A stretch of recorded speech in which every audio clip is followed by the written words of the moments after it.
Lo que todo adventista debería saber sobre 1888.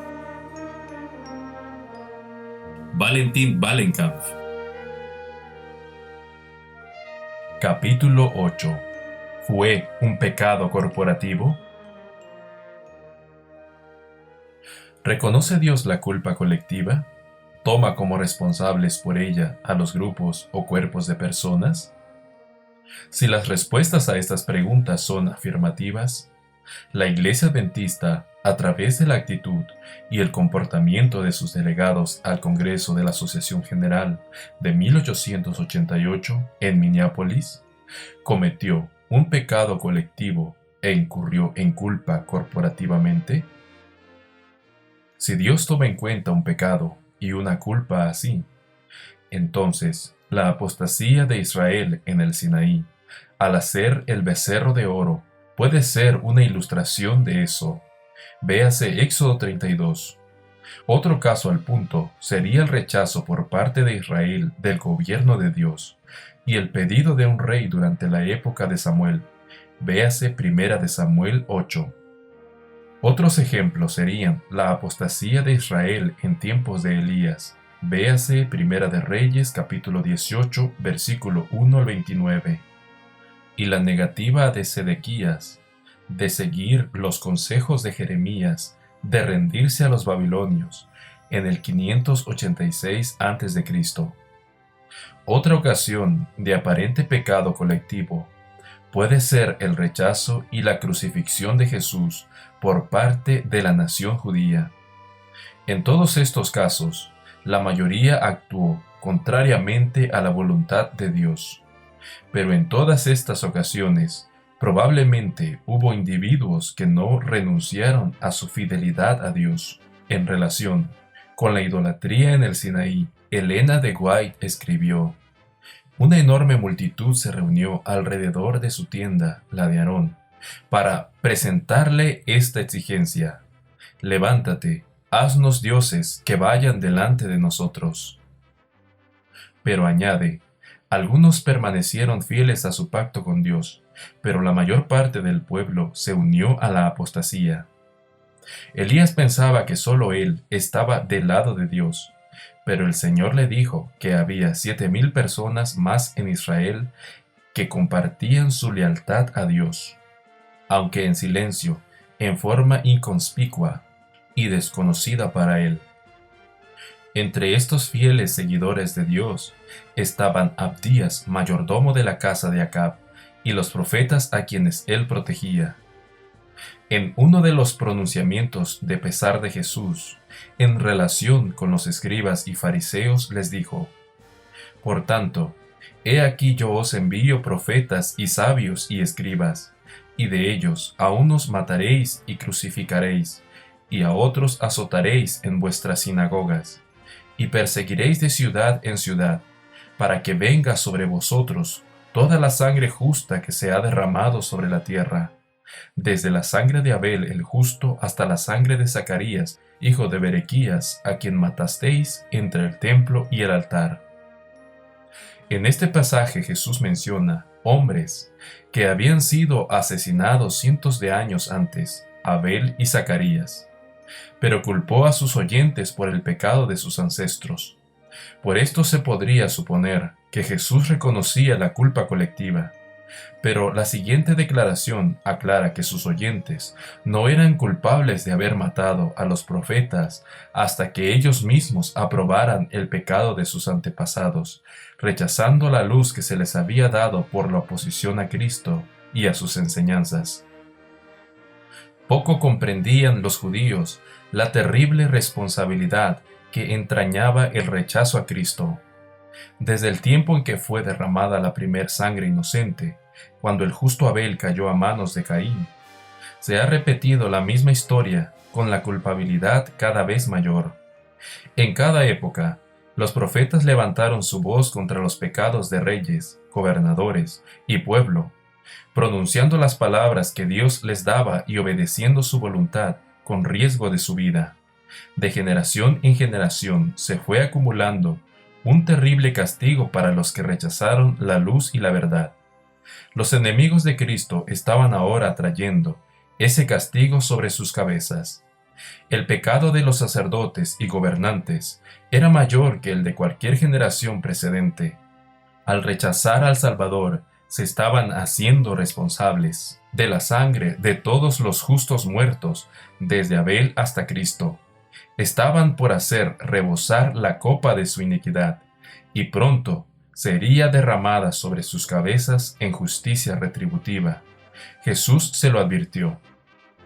Unos 40 años más tarde, la caída de Jerusalén trajo tremendo sufrimiento a los judíos, que en el momento de la crucifixión de Jesús habían sido solo niños y jóvenes. Pero el sufrimiento que aquejó a los judíos en la época de la caída de Jerusalén les llegó a ellos, no por causa de los pecados de sus padres, quienes realmente crucificaron a Jesús, sino a causa de sus propios pecados.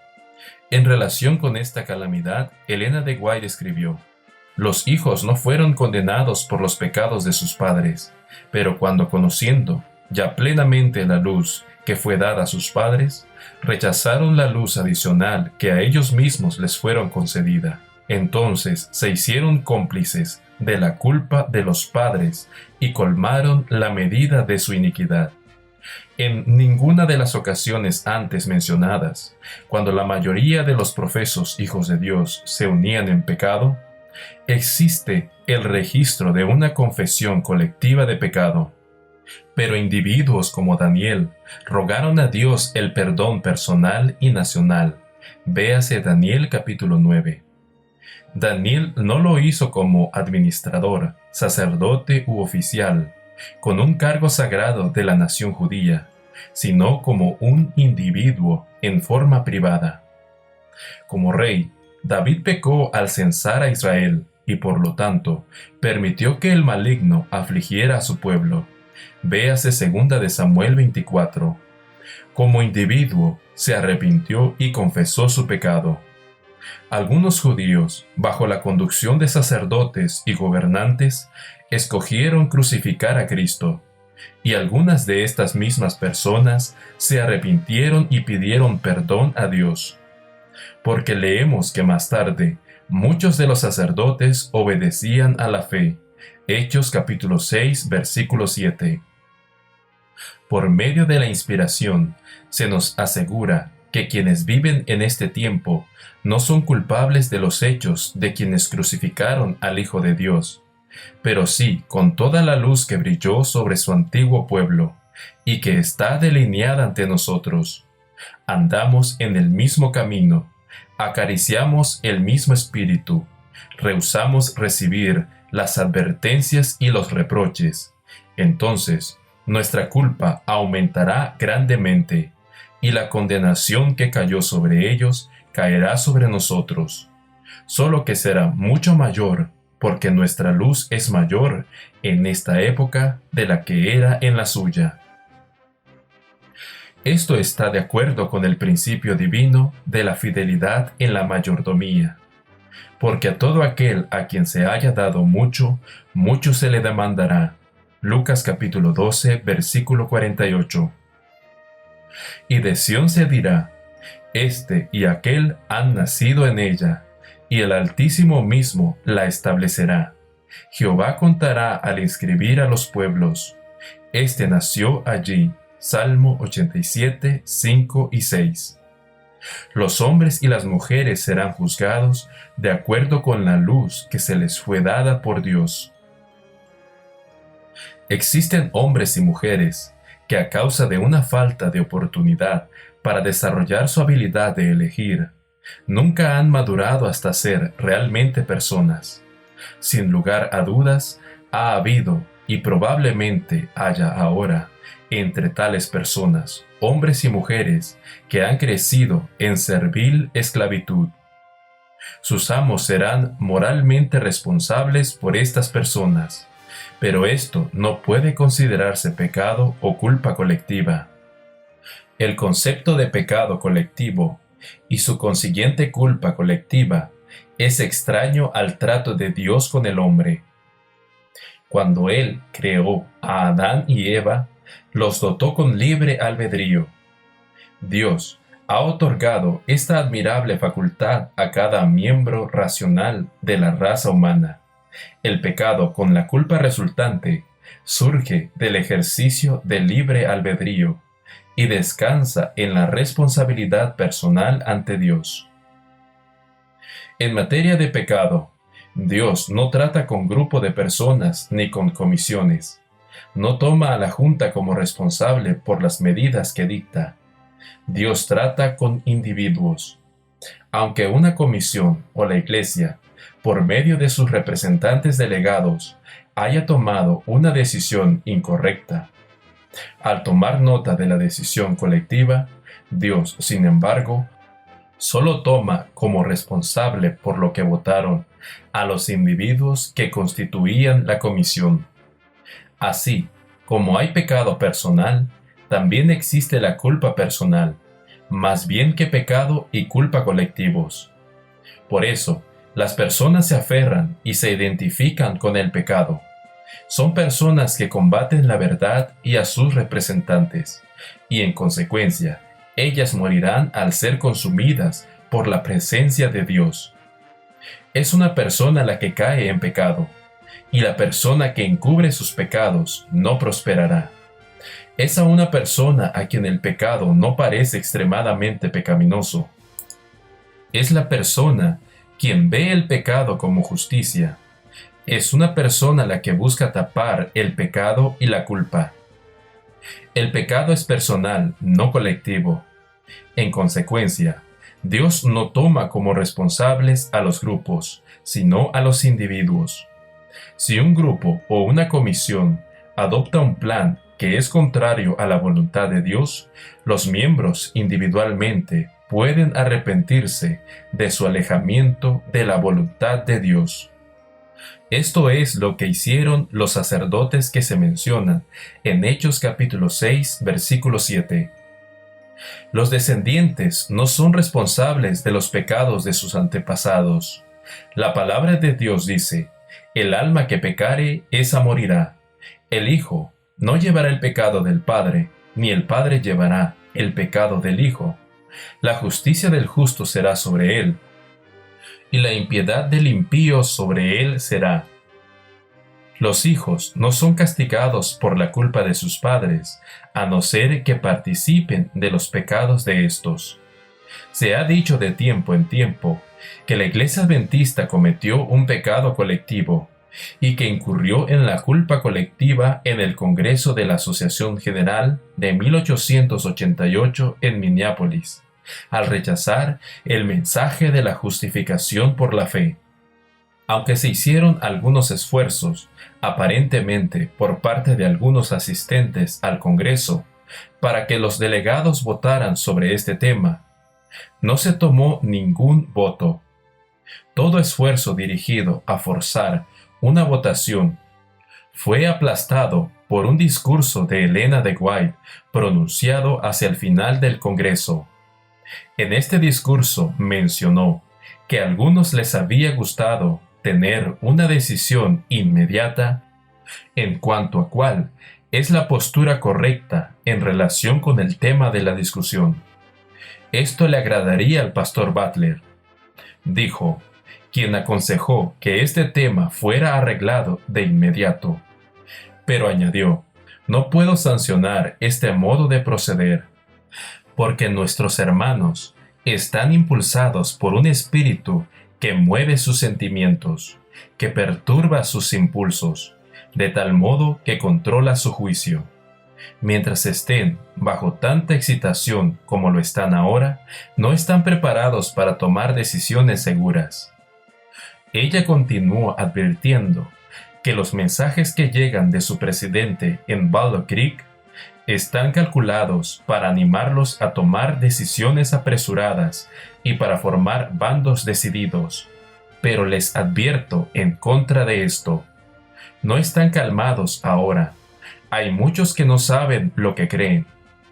Es peligroso tomar decisiones en relación con cualquier punto controvertido sin considerar desapasionadamente todos los aspectos del asunto. Los sentimientos excitados llevarán a movimientos apresurados. Ciertamente muchos han tenido a esta reunión con impresiones falsas y opiniones pervertidas. Imaginan cosas que no tienen fundamento en la verdad.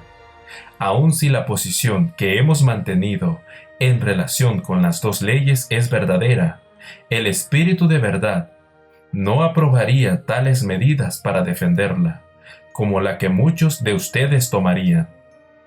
La Iglesia, oficialmente, nunca rechazó la enseñanza de la justificación por la fe, y aun si se hubiese tomado un voto en la Asamblea y la mayoría hubiera votado en contra del mensaje de 1888, el pecado cometido no hubiera sido un pecado colectivo, sino uno por parte de cada persona que votara en su contra.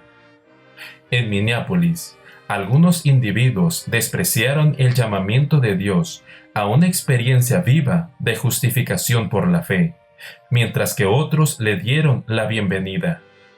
Los individuos que rechazaron el mensaje, y no la Iglesia, se convirtieron en responsables por ese pecado.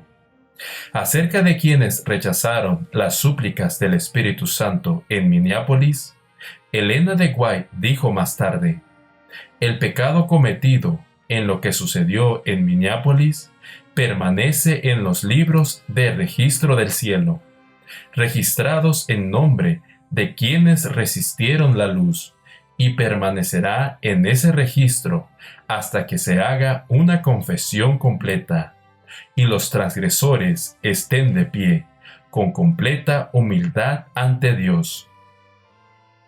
Las palabras y las acciones de cada uno de los que tomaron parte en esta obra permanecerá registrada en su contra hasta que confiesen su error. El Señor borrará las transgresiones de quienes a partir de ese momento se arrepintieron con arrepentimiento sincero, pero cada vez que el mismo Espíritu se despierta en el alma, las obras hechas en esa ocasión se sancionan y los hacedores de ellas son responsables ante Dios y deben responder por ellas ante su trono de juicio. A menos que cada alma se arrepienta de su pecado, en Minneapolis, esa independencia no santificada que está insultando al Espíritu de Dios, caminarán en tinieblas. Quitaré el candelebro de ese lugar, a menos que se arrepientan y se conviertan para que los pueda sanar. De lo anterior, es evidente que cualquiera haya sido el pecado cometido en el Congreso de Minneapolis, no fue colectivo, sino personal e individual. A la vista de Dios, los individuos eran responsables por su pecado de rechazar el mensaje de la justificación de Dios y de justicia por la fe. Y como individuos, debían arrepentirse para recibir el perdón de su pecado y quitar la culpa y ser restaurados al favor de Dios.